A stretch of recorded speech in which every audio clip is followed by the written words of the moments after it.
Hi, everybody. I'm M.K. Fain. And I'm Sasha White, and this is Identity Crisis. On today's show, we're going to be talking about whether or not we consider ourselves feminists and why. But first, we have some news updates to go through. MK is going to go first today. Okay, our first ICYMI in 3, 2, 1, go. Marian Miller, a Scottish feminist, was charged under the Malicious Communications Act for tweets posted back from 2019 to 2020 and can face 2 years in jail if convicted. She tweeted various things. It's unclear what the specific tweet was that got her in trouble, but mostly related to women's sex-based rights and tweets that differentiate between men and women on the basis of biology. She also tweeted suffragette colors and a ribbon that included a suffragette symbology. She has 2 autistic twin boys who she feels like are at a specific risk of falling into gender identity ideology. And it's really disturbing that in the UK, which is supposedly a first world country, there is no freedom of speech. It's absolutely not a free country. You could be charged for tweets as long as someone online can say that it is a hate crime. So we are definitely going to be looking forward to seeing what happens in this case and really pulling for Marian. Good luck, Marian. We stand with you. Absolutely. We stand with you, Marian. That is insane and ridiculous and terrible once again. And this is why we need free speech. I mean, come on, Scotland. Yep. Come on. Absolutely. All right, Sasha, you're up. What have you got for us today? All right. Are you ready? Count me down. Yes. In 3, 2, 1, go. In case you missed last week's Identity Crisis episode, male prisoners are being transferred to female prisons in the United States of America, including convicted rapists, which we covered in detail last week. And MK explained from her position at the Women's Liberation Front why this is happening and what you need to know about it. To update everyone on the situation, the Equality Act, the Federal Equality Act, is still up and it might potentially pass. It's passed the House, it's in the Senate for consideration. And if it's passed, then the policy that is currently in Washington State and California would go nationwide. Abigail Shrier reported on this in the Wall Street Journal on May 31st. And she writes, crazy California laws occasionally go national. Take SB 132, which allows transgender identified male state prison inmates to transfer into women's prisons based on individual preference, and absolutely no hormone surgery or time spent living as the opposite sex is required. This is a dire situation for female inmates who have already allegedly suffered sexual abuse at the hands of these males. Please read more on the Wolf website linked below.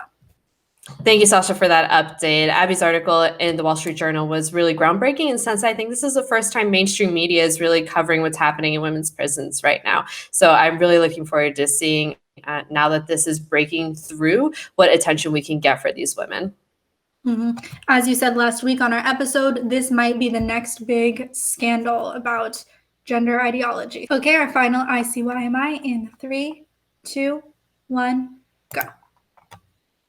Today was another week to be a feminist on the internet. We had loads of censorship and attacks happening against feminists online, including Heather Mason's crowdfunder was taken down from GoFundMe. She had put up a crowdfunder to help support her activism against putting men in women's prisons. Like we just talked about, in Canada is already federal law across the country. There are men all over these women's prisons there. Her GoFundMe was taken down. She's got another fundraiser up, which we should link below.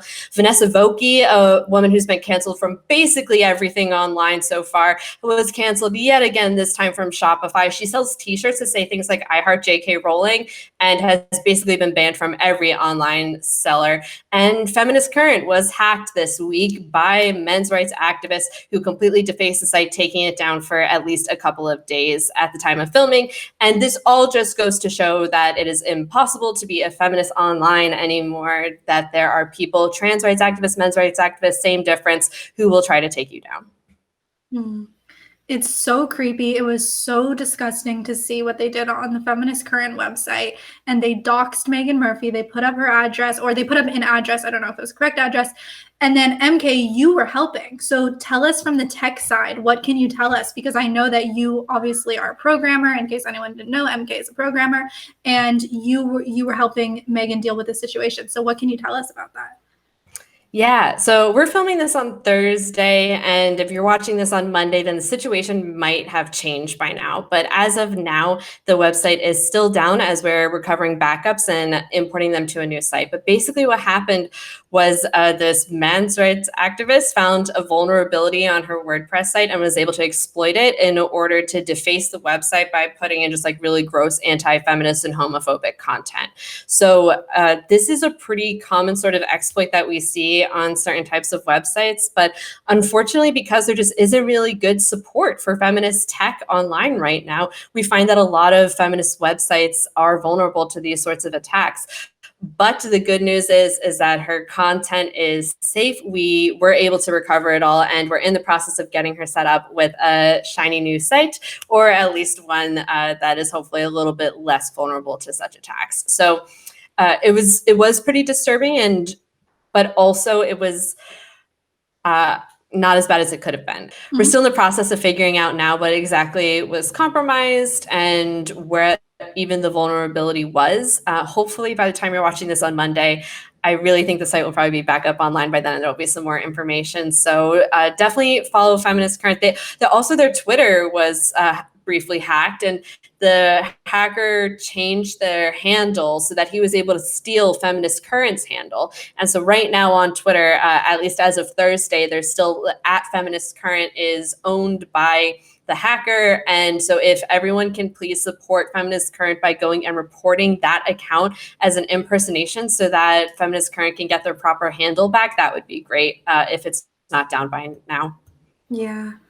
All right. Well, thanks for the update, MK. I'm glad that you were able to help and put your expertise to work here. And it's just creepy. It's just really creepy. Now that you guys are caught up in some of the news from the gender critical world, we are going to delve into the episode. So today we're going to talk about something controversial among our peer group of gender critical women, and that is the label of feminist. And what sort of feminist, if any, are you? Are you a radical feminist? Are you a gender critical feminist? Are you a Marxist feminist? Are you yes, or are you a feminist at all? Are you a womanist? Are you a femalist? And this is something that we see people all the time debating whether or not they should pick a specific label, or if they do pick a label, then whether or not it applies to them, because like, what are you totally aligned with this label or not? And Sasha, I know you have some feelings about labels. So yes, I do. Where did you land on this? Okay, well, I'll just say I'm still in my intellectual arc. You know, I think I definitely foresee myself continuing to develop and change how I identify myself in the future. But right now, I really am just in a mood where I want to reject all labels. I'm label phobic, and, you know, that's the one phobia that I will admit to having. I don't want to call myself a feminist anymore, and that's something that we're going to talk about today, and I'll share some of my thoughts on that and why and what that means. And to start off with, I'll just say, you know, that doesn't mean that I have any less interest, because I don't have any less interest in women's issues or women's rights. And I'll also say that this is something I've been thinking about for a long time now, actually for this entire year of 2021. So don't expect to see any big changes in my content, the way I'm talking, because this is just, this is not exactly completely new. So just to clarify, why do you hate women now? Because here's the thing, they're all feminazis, and I just can't take it. Did you see that thing? Yeah. I saw your response. I saw your article that you put. MK had an article about what, you know, feminists being called feminazis, and this is downplaying the actual horror of the Holocaust, and it's being used to justify vitriol and even violence towards women. So that's from 2019. We'll link it below.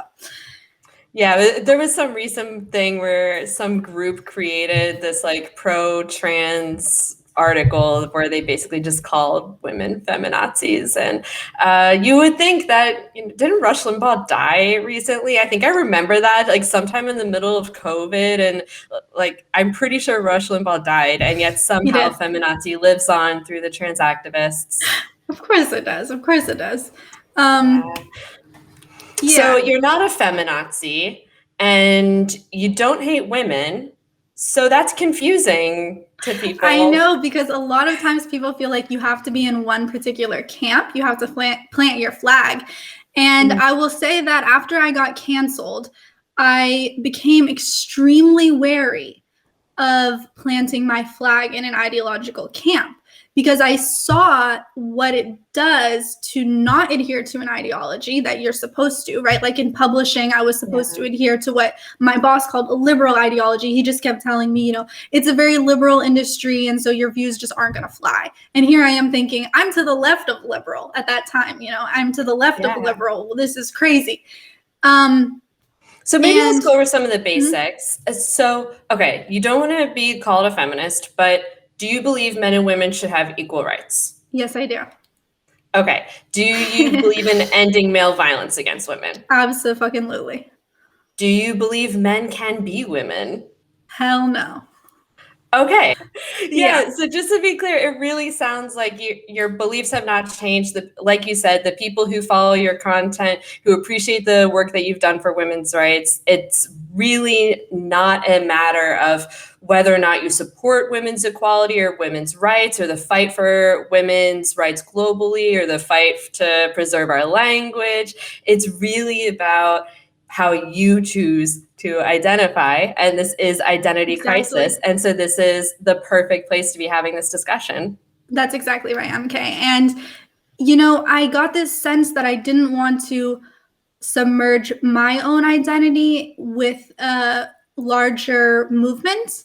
And something that we've talked about a lot and something that you've articulated very well, is this sense of not tying up your identity with something that you have no control over, something that's completely outside of you, and something that could, go away that you don't like because you don't have control over it. And I also get this sense that I don't want to be a part of an ideology where you have to take every piece of the package. I want to be free. I've always said this. I want to be free to make up my mind on each individual issue. And be able to say, I agree with these aspects of feminism, but I don't agree with this. And there are some things that I don't agree with, that I'm critical of within feminism.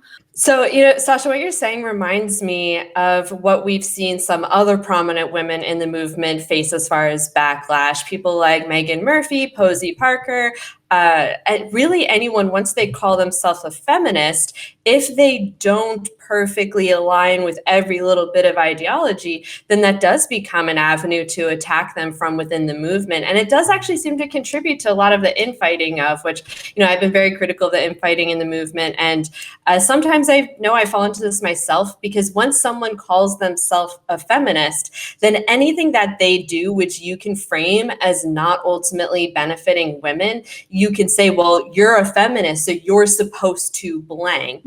And it does give you this sort of like ground with which to criticize everything. It gives you like a lens and an angle. And I'm thinking of a book that came out recently and criticisms of it because it called itself a feminist text. And then if you find anything within it that is not perfectly aligned with your specific brand of feminism, then it's easy to say, well, it's not a feminist text because I don't agree with it, this part of it, because I see a way that this doesn't actually benefit women. And so you're right. Like once you apply a label, it gives you a way to attack, versus if there's no label and there's just an idea, you're forced to actually contend with the idea that's there. Yeah, I think that's a brilliant point. And the way that I feel is I want to be an individual in as much as I can. I definitely think, no man is an island, and you're not really independent in this world. Okay, no trans woman is an island. But precisely what you just said, I want to be able to say, I'm Sasha, and this is what I think, and this is what I observe, but please don't judge me under this particular label. Because one of the things that I felt when I was canceled was, no matter what I call myself, that doesn't really matter, because people will choose how they'll judge you anyways. So it didn't really matter that I called myself progressive many times. In fact, in hindsight, I feel like that was too defensive and kind of trying to explain myself too much. I never apologized, but I went up there and said, I'm pro-LGBT, I'm progressive, I'm on the left, and I'm not a right-wing conservative. And then actually some people get mad and go, well, hey, what's wrong with being a right-wing conservative? We're the ones who've been fighting this, and you leftists have been pushing this. So do you think there is an appropriate time to call yourself a feminist or to define your ideology? And like, are there certain labels that you feel like you do still cling to, maybe like beyond feminism, but political ideology labels or labels about your sexuality or labels about like, are there other labels that you do find value in? That's a good question. And I can't think of one that I do because I truly am a bit turned off of the idea of labeling myself ever since I got canceled. I am a white cisgendered. I'm a white cisgendered. Yeah, no. That's a great question, and I feel weird, but saying like there's not one that I want. There's not one label that I want that I can think of that I want when it comes to what I believe. There are labels that fit me. I'm a woman. I want that label. Don't take that label away from me. I'll get mad, if they try to. I'm Jewish. And so what's the difference there? Like, just articulate that for people in case it's not obvious. Because those labels are just material realities. Like I'm ethnically Jewish, I'm physically a woman, and but something that can't change. Yeah, like, and it doesn't have to do with what I believe. It's stuck. It does. Yeah, it doesn't have to do with what I believe.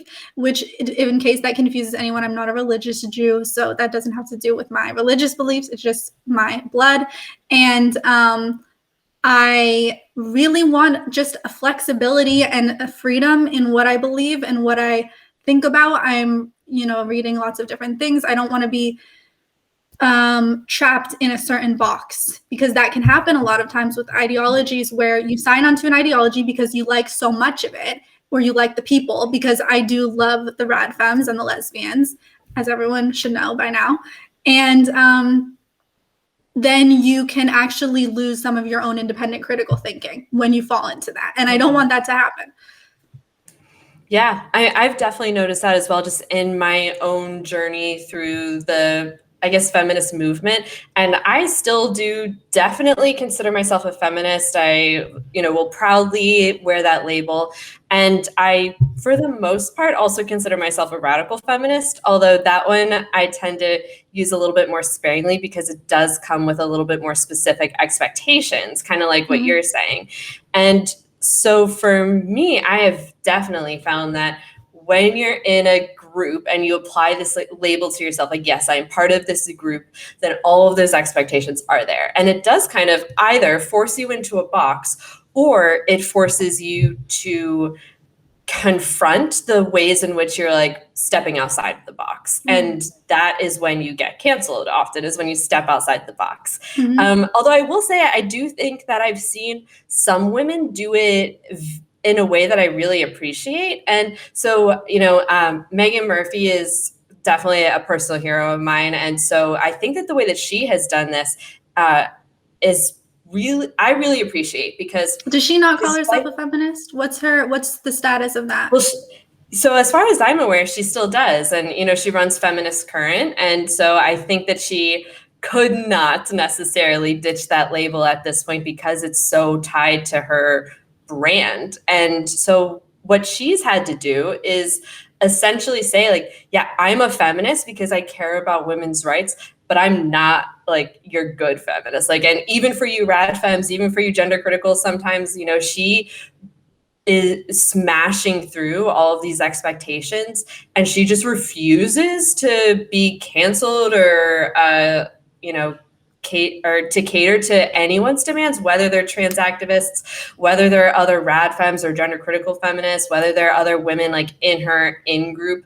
And I think that that's really cool, actually, the way that she's been able to show that a feminist doesn't have to be exactly what everyone pictures or even what a radical feminist pictures. I think it's cool how she has managed to be what's the word? She's heterodox even for a gender critical feminist. And I think that that's pretty cool.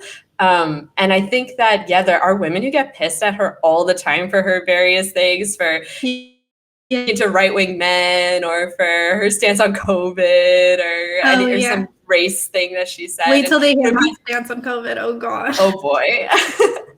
And I mean, people get pissed at her all the time, but she just keeps doing her thing and refuses to say, like, this makes me any less of a feminist. And, you know, her free speech thing has been very interesting. She's been lately really, I think, speaking up on the free speech issue and pointing out how it relates to feminism and why feminists should care.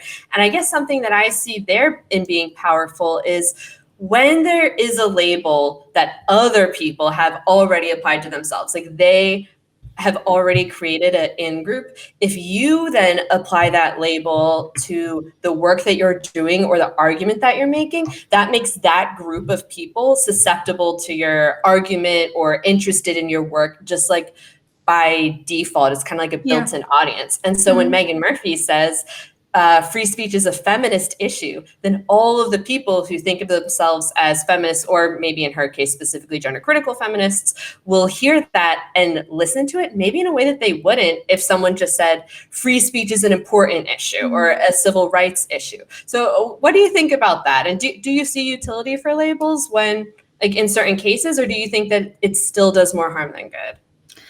I mean, I think that is an ongoing question for me because, you know, at Plebity, we right now have a project going called Reclaiming Populism for the 99%. And it was reclaiming populism for the left because precisely of what you're saying. We wanted to appeal to leftists, but like the traditional leftists who care about the 99%.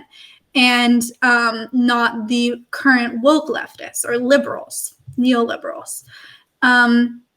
So yes, I do think there is a utility in that, but I'm currently sort of struggling to find what exactly it is. But by the way, the Populism Project isn't me. It's actually my partners at Plebity, the team at Plebity. So, but please do check it out. There's some really interesting conversations happening there and some really good articles up right now about the history of populism and why it's become sort of a dirty word. So I think people who are interested in these types of conversations where ideas become heretical might be interested in that one as well. So, you know, yes, I do think there's a value in that. Here's something else. I'll bring something else into it.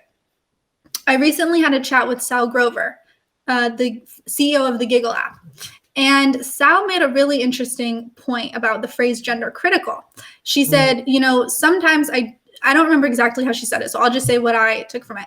That sometimes even saying that we are a gender critical movement is almost devaluing us in a way, because it's saying that our views only exist in opposition to those crazy views, when in reality, we're just speaking facts. And she made me realize something, which is that when I got fired, my first reaction was I got fired for my feminist views. Now I have to correct myself. That wasn't quite accurate. I actually got fired for stating facts and some opinions too. They weren't, you know, some of my tweets were opinions, not just facts. But I think that I could have easily said them without being a feminist. And I certainly could have observed and expressed those facts without being a feminist. So I actually now am hesitant to put myself in that ideological camp, because then it's actually giving a bit of credence to the people who would oppose me, because they would then they could say, like, well, you're part of this ideology and we don't like it. When in reality, no, I'm just stating facts. Like that a woman is an adult human female, that they, them pronouns are bullshit. That's a fact. Sorry, not an opinion. That men cannot, did I say that men cannot become women? That trans women are men. That there is no spectrum of people who can be impregnated. You know, that's not even a feminist view. That shouldn't even be a feminist view. That's just a fact. And then the gender critical thing I thought was a really good point. I like the phrase. I think it signifies what we really do mean by it. We are critical of, you know, gender identity and gender roles, but we're also we're not like this newfangled ideology. We're just, you know, so many more people are gender critical than they know. So I did wonder about that. I thought Sal brought up something really interesting, that when we call ourselves gender critical, in a way, I wonder what you think, we put ourselves on the back foot a little bit. We kind of then are starting from a defensive position. I wonder what you think of that. Yeah, I actually do agree with that. And the reason that I tend to fall back on using gender critical is because I know that a lot of the people who I am sort of sharing this space with right now on this particular issue are not also feminists, or they don't label themselves as feminists. And because we also have the women who are by all definitions feminists, but then choose not to label themselves as such for these like in-group identity reasons, like you, Posey, etc., who, you know, are really coming at it from the women's rights angle, or at least were at some point. But then there's also, yes, just conservatives. Like conservatives are, like it or not, at least in the United States, a huge chunk of the actual number of people who are critical of gender identity, not necessarily all of gender ideology, but gender identity.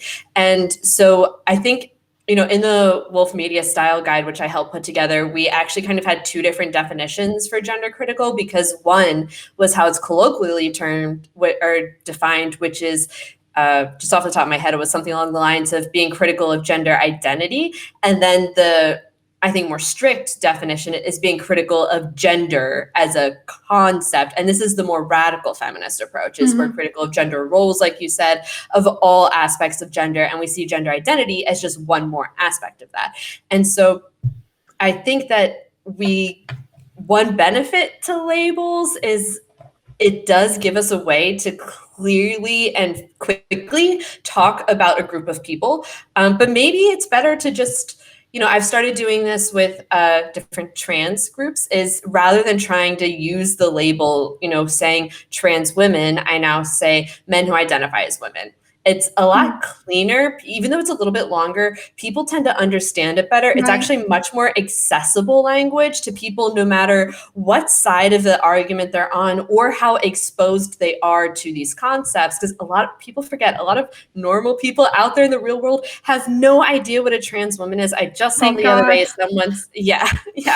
I just saw the other day someone saying trans woman to try to politely refer to a female who identified as male, because they just don't know any better. And so, yes, I do find it's best to just use the actual descriptive terms. And so maybe the descriptive group for all of us collectively, like the people who are on this journey with me to oppose gender identity, is people who oppose gender identity. Like maybe it's as simple as that. And then that sort of does away with the need for the label.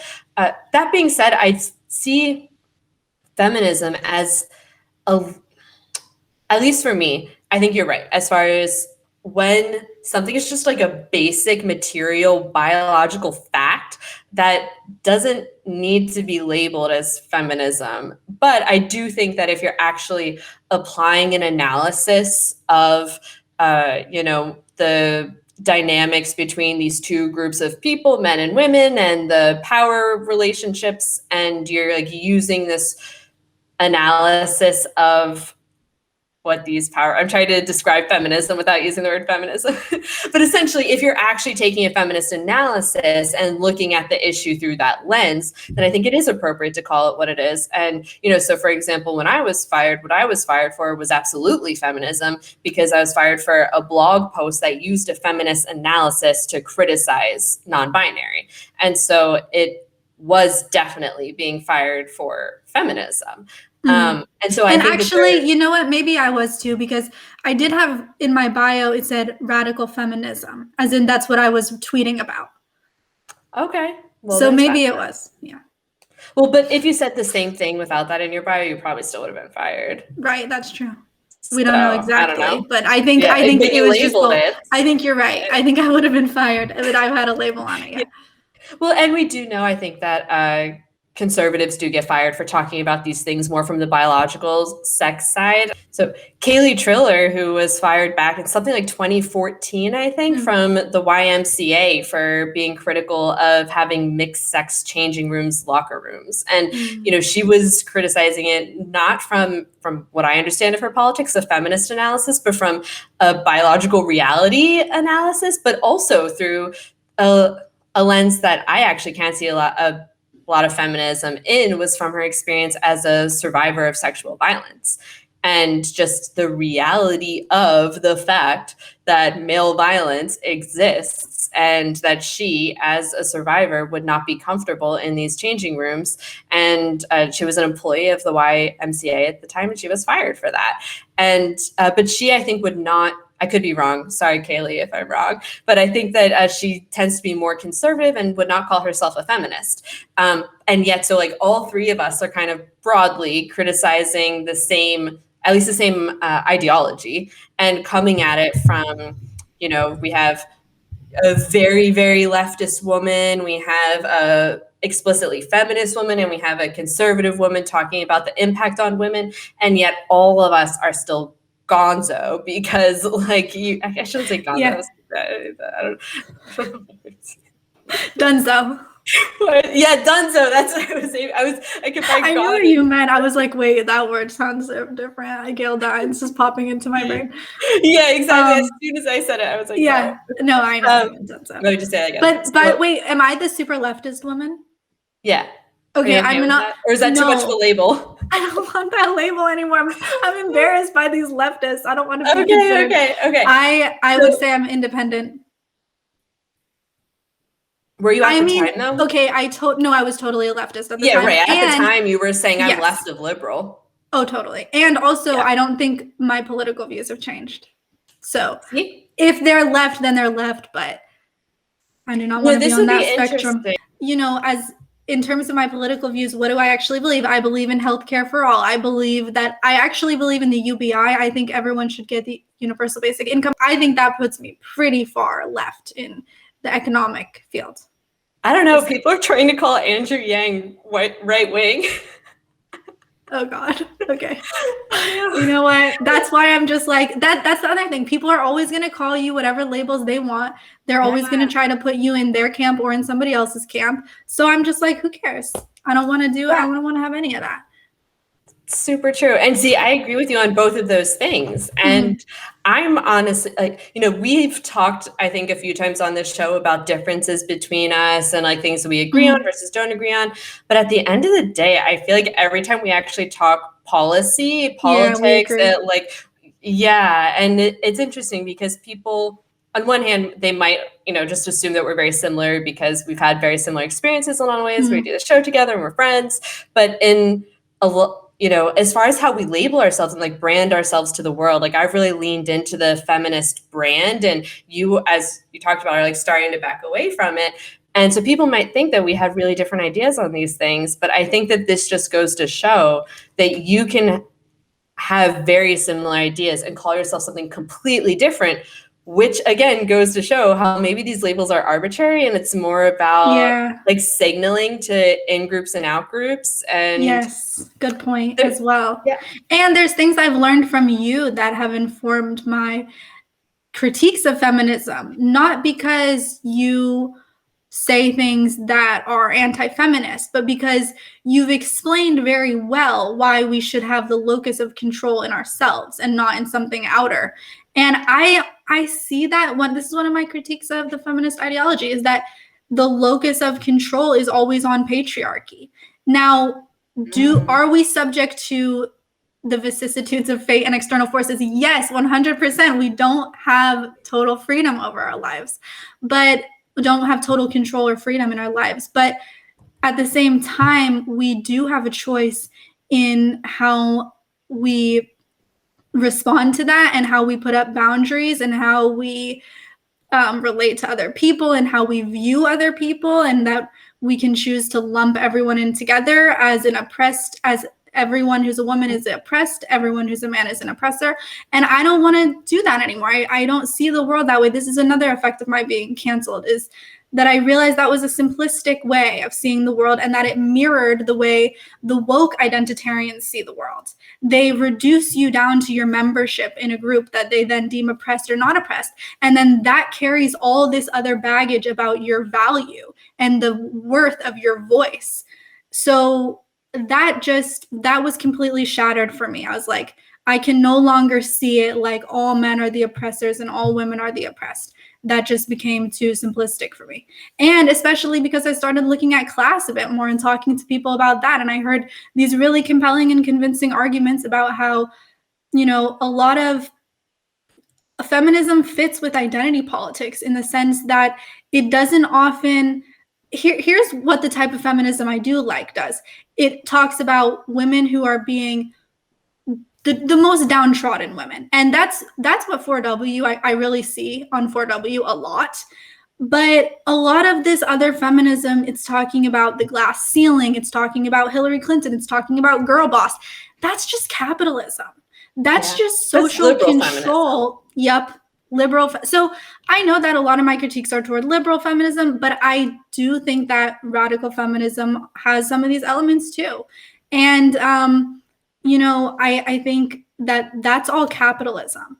And that is not good for the most downtrodden women of the world.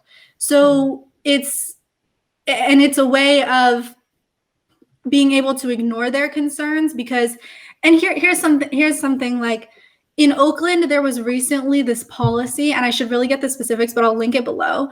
There was a policy where they were giving some checks during COVID to poor families, but only to Black families, not to white families.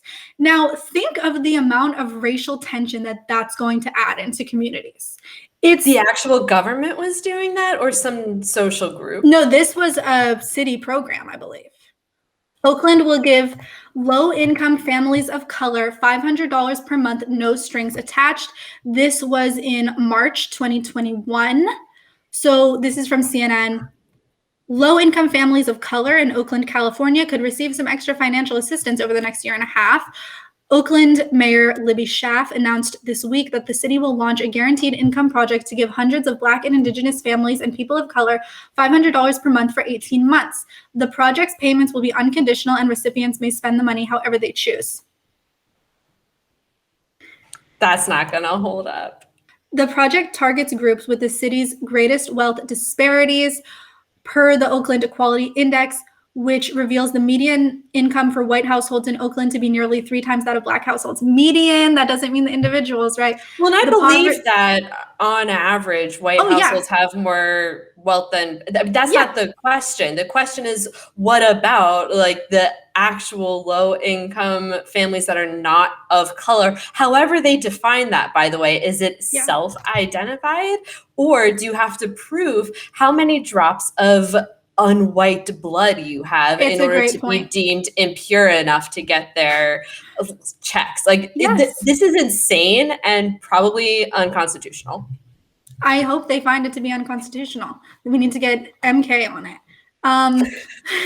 I have to be brutally honest. There are feminists who would do this, but with women and men. They would want this type of policy.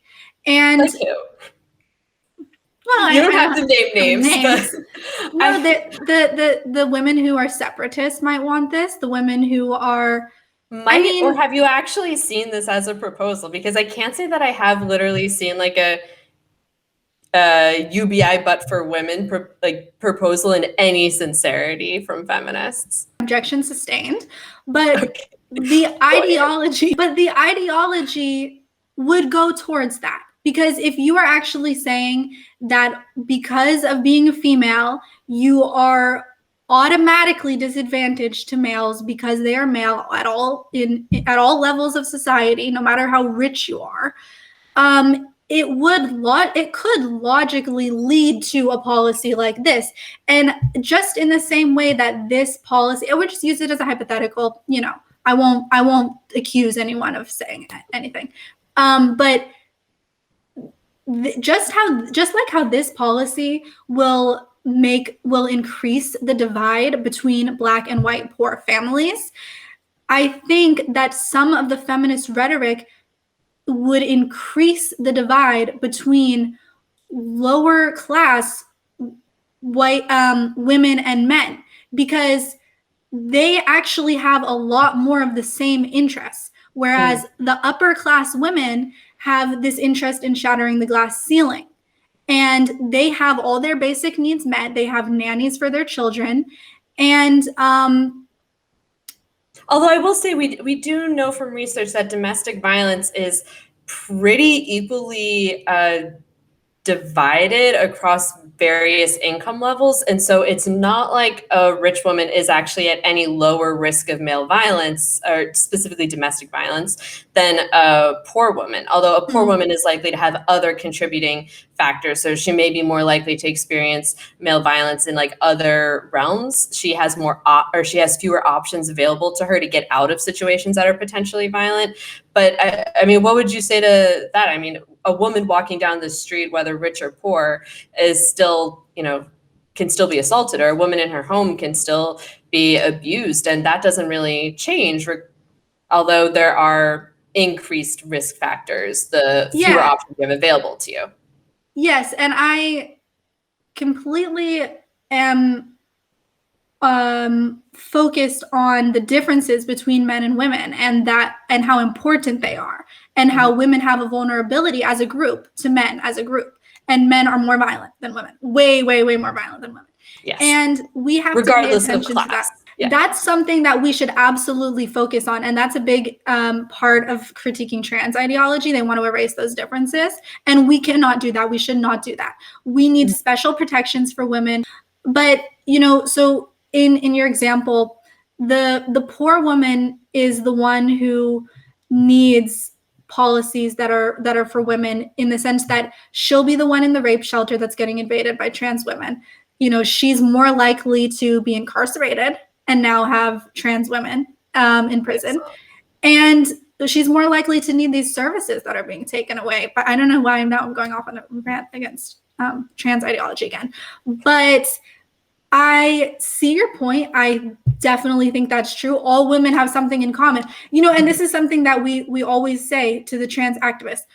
The one thing that women all have in common, the one thing, is being female. That's it. We all have different experiences, yes, because they like to say that, is there one defining feature being a woman? We all have different experiences. We all have different experiences, and the one thing we have in common is being female, and that matters.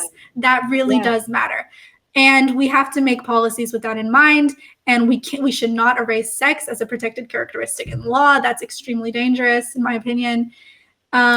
But I just think that at the same time, what we need is to improve relations between men and women. And there are many feminists who want to do that. But then there are some feminists who just want to end them or exacerbate them in some ways. I think that we should really work to improve them. And this is also going to be unpopular to say, but but it's actually maybe not. A lot of people say it, a lot of feminists say it. There are so many women who promote gender identity ideology. There's so many women who join these witch hunts against us. And there are so many men who are on our side and who are standing up for us and who are saying, this is sexist. And when I got canceled, it was the first time in my life so many men stood up for me against sexism.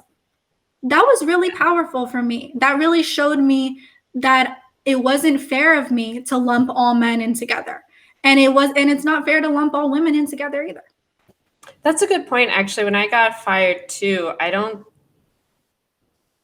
trying to think because I don't want to exclude anyone, but I'll say it was mostly men who were either publicly or privately behind the scenes to the people in power standing up for me. There were many women who showed me support behind the scenes, but as far as, yes, publicly actually doing anything that risked themselves to any significant degree, it was men who were doing that. And part of me sees that as what's the bare fucking minimum?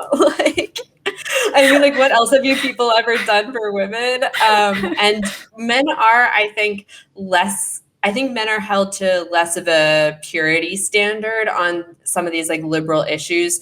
And so I think that men actually can say a little bit more and get away with it, depending on the culture of your workplace or whatever. Yeah. And, there's some research about the standards that men and women are held to ethically in the workplace. When maybe I'll see if I can find this and link it below. But when a woman does a particular, crosses a boundary in a workplace, how she is perceived versus how men are perceived when they do the same things. And then likewise in sentencing for women who commit crimes versus men who commit crimes. Now, you might think that men actually get it worse in the justice system because of how we do rightfully perceive men as more violent and more criminal. Women actually, because there's the expectation that women will not be violent and criminal. When they are, to a degree that a man is, they are actually held to higher standards and are likely to be sentenced to more years or have harsher penalties. And so we do see women held to these higher ethical standards because women are expected to not be the ones doing that. And in some cases, rightfully so, because just statistically, we don't do a lot of these things, and women are, socialized to appease others. And so I think that kind of goes in with a lot of the behaviors in the workplace. It's a lot around like social appeasement and pleasing others and doing what you're supposed to. And I forget what the actual point was. Can I jump in? Because that makes me think of another point that I wanted to talk about. So, now that I'm not a feminist, I'm definitely not saying sexism doesn't exist. It does, and I've experienced it. And I've been in workplaces where I've been sexually harassed, even by the employer. And you just mentioned how social conditioning makes women be more malleable, or you said, I think that they were more, we try to appease, we strive to appease.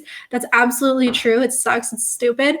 But I sometimes don't think that feminism successfully counters that. And I'll explain why. Because the way that feminism, and I think this is true of both liberal and radical feminism, it blames the every single element of, let's talk about sexual harassment on the man.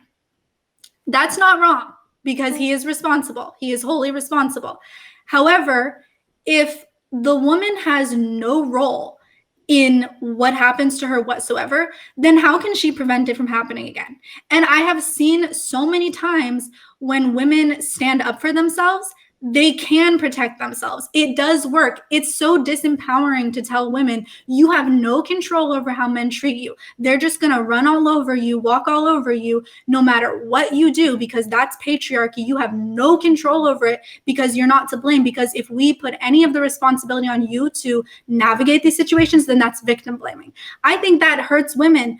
I had a job where I told one of the other women, like, you don't have to let them touch you, right? About our coworkers. It was in a restaurant. And that's what we need to tell women. Like, it's actually empowering to take responsibility for what happened to you. I'm not talking about something that happened like violent sexual assault or something that you did not have control over. I'm talking about social situations where you do have a choice if you're going to stand up for yourself or not. And both of us, MK, have stood up for ourselves and then faced extreme consequences. So we know that, I know that you can face consequences, but you still have a choice. You have a choice whether you're going to face those consequences. And if we just give in to this idea that we have no control whatsoever over how we're treated, then that's giving up our power. I agree with what you're saying. I disagree with saying that radical feminism does not, take this into account. I think that liberal feminism, yes and no. It's like very wishy-washy on it. We see things like self-defense training for women and stuff like that. And those things are on one hand considered good and empowering, but then they're also likely to be critiqued by other liberal feminists as being like victim blaming and stuff. And I think that that's silly. I see no reason why women should not arm themselves or physically prepare themselves against male violence. But I do think that radical feminism does not just put the onus on a single individual. I think radical feminism is about looking at the entire system, the whole patriarchy that created this little moment in time when this happened. And that includes looking at the societal factors that shaped the man to go forth and do that violence, and includes the societal factors that condition the woman to allow it to happen to any degree. And I think that it actually does seem a little incongruent to both criticize separatists and then to say, like, well, you have the power to stop this male violence. Like, you can say no. Not to stop male violence, but to stop. Okay, again, to prevent yourself from being harassed in these situations. Yeah, but I'm definitely not talking about violence. I'm thinking of sexual harassment. That's not violent. Well, I think it's hard to draw a line sometimes, or like a clear line sometimes. Yeah. these things. Okay, let can me give you an happen. example of something that I Can saw. I, Yeah, just finish your this point. one Yeah. first? Yeah, sorry. Yeah. So I think that a lot of separatists, what they are essentially doing is saying, I have the power to not have this in my life by cutting men out. And I think, yes, you can empower women to, in individual moments, try to overrun their conditioning or override their conditioning with some sort of, forcefulness, like being able to stand up for yourself, being able to defend yourself, etc. But I think that separatism is essentially saying, you don't have to be a part of this at all. You can just step But how do away you and not opt be in out? these You have to get a situations. job. You have to go to work. You have to take the Yeah, people train. work for. No, you don't. The vast majority of women do not have a choice in interacting with men. So I agree with that, but definitely there are ways to do it. And I mean, the most obvious thing is just not having a male partner in your life, especially that you live with. And that is something that, But so what are yes, it is heterosexual women to do? to There's not have a no man in so their so life. is it all or Get a nothing? roommate. It's no men or no boundaries. What about having So boundaries with men? I'm not saying that you have to do this to be a feminist. What I'm saying is that there are radical feminist analyses. There's ways that radical feminism does try to offer, like, women, you can take power in your life. And I think that separatism is just one example of how women who have that option, yes, are able to take some power and control in their life. And I think that there are many ways, that's just one example, that women are encouraged through radical feminism to take power back. And I think that I do also. But what about women who don't want victim that? What about women who who don't don't want to want be what, power? separatists? No, who don't want to be separatists. They want to be around men, but they don't want to be harassed. Well, that's me. I mean, I'm not a separatist. I live with a man. Spoiler, everyone. And this is actually part of why I sometimes, to go back to the labels, do struggle with calling myself a radical feminist, because I see these things on a bigger picture level, and I tend to agree with them for the most part. Like, I agree women are safer when they choose not to live with a man. I think that if you are choosing whether or not to be in a relationship with a man, or to move in with him, or to bring your relationship to the next level, it is a safer and a feminist decision to choose not to, for your own well-being. And we see the research. But do you think that advice blocks women's happiness? So I don't know. I think it depends. I think for the most part, no, because research shows that women, at least married women, I don't know if this is true for women in long-term relationships that aren't married. There isn't a lot of research on that from what I've seen, but we do have a lot of research on the happiness levels of married women versus married men. And what we tend to see is that married women are significantly less happy than their husband, and that when the husband dies, the woman's happiness levels increase. And so I think on average, now this is not to talk about an individual, on average, no, I don't think that advice blocks women's happiness. I think it's much more likely to increase women's happiness. That being said, I am fully hypocritical in this, because I not only am in a long-term committed relationship with a man, I live with him, and cancel me for this, but I am considering getting married. And you're happy, I would hope. Yeah, I'm quite happy. And I mean, that's partially because I have, everyone's going to be like, oh, you're Nigel, whatever. But I mean, what does that mean? Already knows. This is something that the British feminists say that is kind of spread to the gender critical online circles, but it's like, not my Nigel. It's like saying my man is different. And it's kind of said in like a make fun way of like, oh yeah, sure, your man is so different from every other man. He would never. It's one of those. Yeah, and I'll be honest, that I don't like that, because it is so group. You're so strongly identifying people with their group. And Right. I know I sound like not all men, but that is what I'm saying. I am saying that because I think it's very dangerous, no matter who you are, no matter what standpoint you have, to start saying that everyone in a group is bad. And that's what we see from the critical race theory people. And that I don't want to see that coming out of feminism.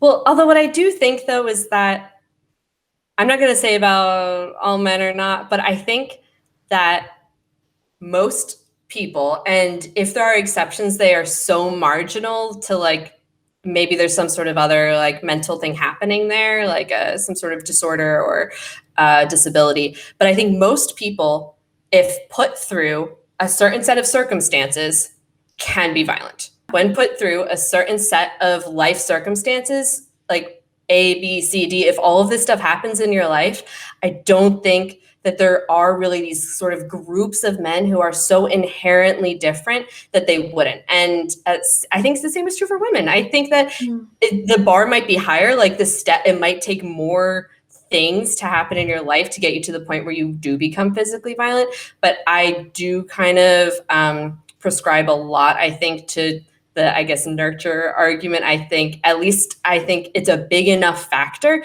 that if any person was put through a specific ringer, like they wouldn't be the good guy that we see today. And so I guess what I struggle with is I don't see a dichotomy between good men and bad men. I think that actually puts women at risk because your good man might be good right now, but what happens when he loses his job, his dog dies, his best friend gets in a fight with him, and he's hungry at the exact moment that the TV breaks, and like what? And I mean, these are like, you know, just day-to-day things, but what number of things need to happen before he snaps?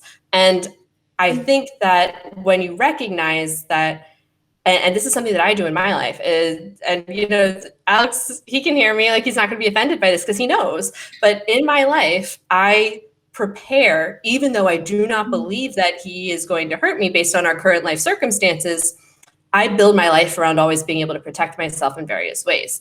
And so, for example, like I always make sure I have enough cash in my safe that he doesn't know the code to, that I can take a plane ticket home if I needed to. And so and I'm lucky that I am able to do that. But, you know, I think that there are things that when you have in mind that it's not always safe, in like there are certain circumstances where things could change, then that can give you safety because now you're prepared. And it's a little bit like being, I think, a disaster prepper. Like when we lived through the storm back in February here in Texas, after that, I learned like, oh shit, like this can happen to anyone. And you betcha now I have gallons of water stored in my closet, and we bought some gasoline stoves so that we can boil water if we need to. And we bought battery operated lights and like things like this. And so I think that if women who do want to be around men in their lives because they think it does increase their happiness, like me, I think that if you kind of treat it like being a prepper, like, how can I prepare myself to make sure that if lightning strikes, I'm still okay? Then I think that that's still feminist, you know, like, because you're looking at it through this analysis of like male violence, like I am disadvantaged. If he got like some sort of brain zombie worm that like hijacked him and he went like Hulk mode or something, like he wasn't himself anymore, but like just physically wanted to come after, like rabies or something. Like if he got rabies, like I don't know if I could fight him off. And so like I am prepared to pack up and leave and go home. And I think that if you treat it that way, then you can kind of have this analysis without needing to like pretend that there isn't a risk. Does that make sense? Okay. Yeah. Sorry, that was like really long. No, that's okay. That's okay. You know, in terms of the like protecting oneself, this is the example that I wanted to run by you and just discuss as a case study. So when at my college, there was this incident that happened. It was I went to the City University of New York, which is a university system that has many colleges within it. And one of them, John Jay College, there was this scandal that happened while I was there where these two female grad students were basically abused and harassed by these professors. And what happened was they were partying with the professors and being sort of exploited sexually. And the professors would apparently even offer them up to other professors. Oh. It was really disgusting. I think the professors got fired, as they should. That's sick behavior. That's despicable. There is no, nothing that would excuse what they did. But how can we not be the women? How can we actually protect ourselves knowing that there are men like that? And why did it happen to them? I mean, I think that it's our responsibility to look at this, and it's not their fault that it happened. It's not the women's fault that it happened, because the men probably would have done it to someone else. But being self-interested individuals who want to protect ourselves, I think we have a duty to actually say, how can I not make myself in that situation? They were vulnerable, but they put themselves into this. They were both from vulnerable backgrounds. One of them apparently was a victim of sex trafficking, where she was from in Eastern Europe. The other one was from a Hasidic community in New York, where women are treated like property. Mm-hmm. And if you want to escape, and I use the word escape because that's been used by women who have left, including I have a friend who says she had to escape the cult. That's how she describes it. She had to escape the cult.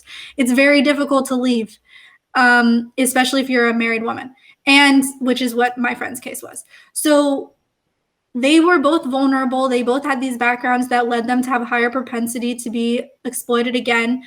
But it wasn't like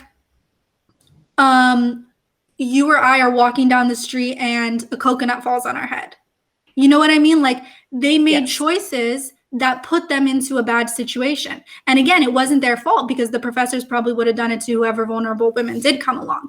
But how can we actually have a conversation where we give women enough agency and respect to say that we choose which situations we put ourselves in? And it's really hard to have this conversation, because again, I feel nothing but sympathy for those women, nothing but disgust for those professors. But I don't want to just cede all power. As women, I don't want us to just say, we have no control because it's just purely on the men. We have no control over what happens to us. That I find that deeply unsatisfying. Yeah, I obviously can't talk to what those women could have done differently, but I can say in my own life, I was in a cycle of male violence for most of my youth, starting, age 15 up until, I will say, I started reading radical feminist literature. When I started reading Andrea Dworkin, when I started I was a liberal feminist. I think I would literally fight with the man who was abusing me about feminist labels, and he would say, "Oh, I'm not a feminist. I'm an equalist. I believe in equality for all. Feminism wants to put women above men." And I would be like, "No, it doesn't." And like we would fight about this. And so I was a liberal feminist at the time, but I didn't really have an understanding of how what I was in, which was hard for me to define at the time, because he wasn't like punching me. And although he was sexually abusing and exploiting me, it wasn't for a long time. It wasn't clearly rape. And so like I didn't have these words to understand what I was in. And when I started reading radical feminist literature, it helped me actually see not just like give me the words to describe the situation that I was in, but it helped me place it in this broader context. I suddenly drew the line between the relationship I was in and the relationship my mother had been in, and the relationship that her mother had been in with her biological father, and how all of these things sort of like are a pattern over time. And I saw my friends who had been in similar situations, and I started to, that meme where you're like where Charlie from Always Sunny is like going crazy with the conspiracy theories.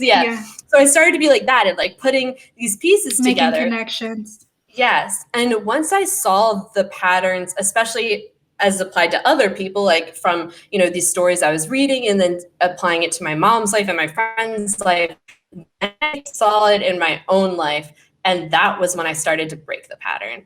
And so I can't speak for anyone else or for any other woman, but for me, definitely seeing these patterns was very empowering in helping me get away and helping me get out of these really toxic patterns that I was in. So I think that feminism, when done right, isn't just applying a helpless label to women, although I do think that there are certain aspects in like feminist communities online, and I think there are specific women in particular who sort of push this like helpless woman label.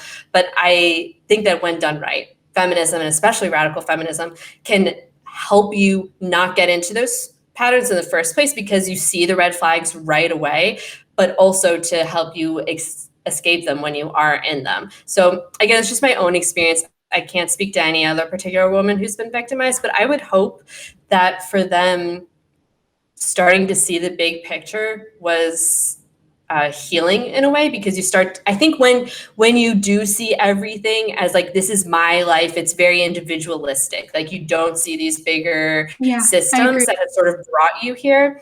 Yeah, you like, I felt a lot of shame for a really long time about why I was in that abusive relationship for so long. And that's part of, I think, why I stayed in it, because I didn't really like understand like it. I felt like my situation was different. And then I felt like it's like not the same. It's like we have a special thing, like our situation's unique. No one would understand. It's not like anything else.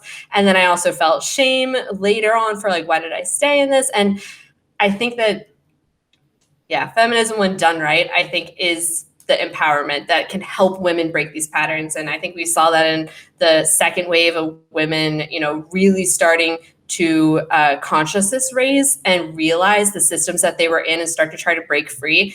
And I think that, you know, if we want to sort of zoom this out, you can also apply this to like class consciousness is essentially sort of a similar thing. Is we're all like in the grind, you know, and then once you start to get class consciousness, you're able to like zoom out and see it. And once you see it, that's when you can start to like actually fight back. That's when you can start to be a wrench in the machine. And I think that seeing the patterns is important to disrupting them.